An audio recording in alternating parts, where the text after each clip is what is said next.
So for those of you who are not into the emo scene, alternative kind of things, and have just been out living your best life doing other things in this time period the last few years, the note that you just saw me playing on the piano a few seconds ago was the G note.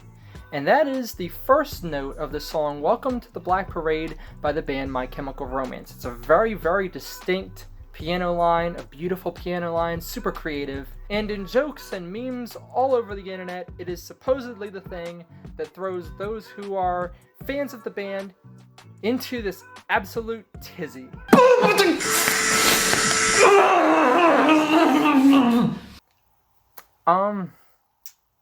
Jeez, my goodness. Now, when hearing this joke the first time, being a fan of the band myself, I thought it was a joke. I mean, it's a great song, and probably one of the best ever made, and if you want proof of that, listen to the Gerard Way, Kevin Smith podcast they did about 8 or so years ago, before the band even broke up, and you'll understand what the creativity and the artistry that went into this song, and how much just all the way through the absolute amazingness of this song.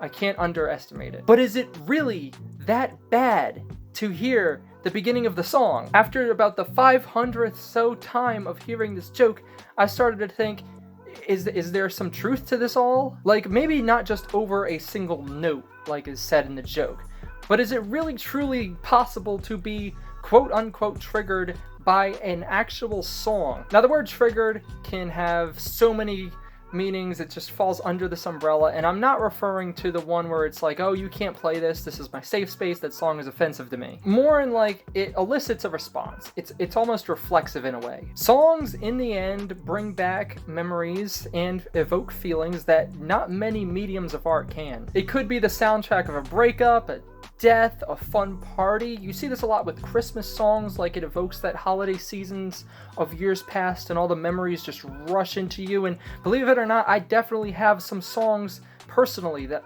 the moment I hear them, it takes me back a decade ago, and I'm just all of a sudden taken from 2019 to 2010, say, just from hearing this song. I can picture it in my head so vividly. For some, this may be completely foreign. Like, I think some people do not see the artistry that goes into music. They say, okay, this sounds good, this sounds bad, it's just a few notes here and there. They don't see that bigger picture and the memories that it can, or the meanings, and to them, you know, it may be hard to sometimes grasp this kind of thing. But for some, they internalize this and it becomes this life-altering thing, and this, like I said, soundtrack, this bring back to the moment kind of thing. And that's where My Chemical Romance come in. The Black Parade, it is an incredibly important song to many, and basically signifies what emo meant to many people during that time period of like 2006 to 2009 to even today. Some people consider that the staple when they mention emo, which, you know, could go against everybody who's like this hardcore emo purist who only thinks, you know, Sunny Day Real Estate is emo.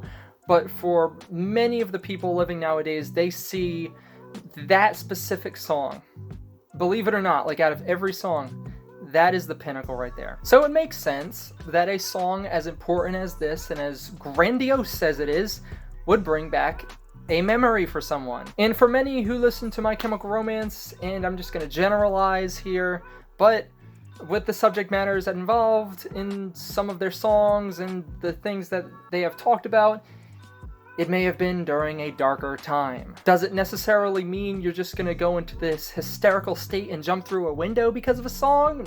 No. The joke is obviously exaggerated, and for a while I just found it dumb. I didn't get it.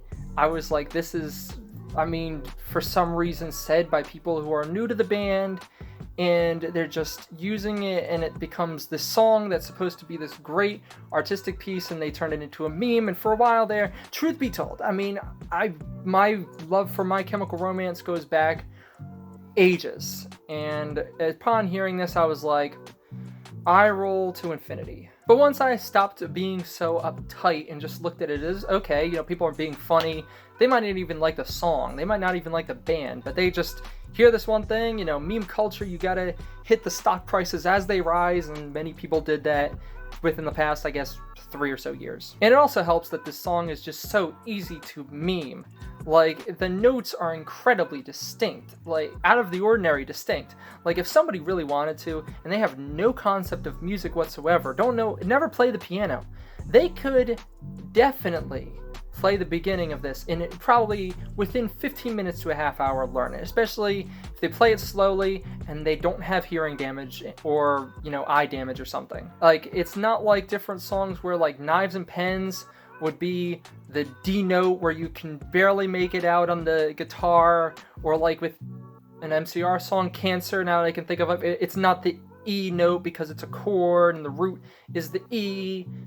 It's just one single note. And with all this reunion tour of My Chemical Romance and all of the mumbo jumbo going on with that, it is likely we are going to see this meme exist for years on end, you know, fueled by some who may not have even been alive during when Welcome to the Black Parade actually came out. To be honest, as the song grows old and those who listened to the song grow old, anything at this point that can keep the song's memory alive, and who knows, some kid out there who is just discovering music may see a meme of this and say, what is that song, and turn it on. They might see My Chemical Romance, oh, when the Gino plays, well, what is that?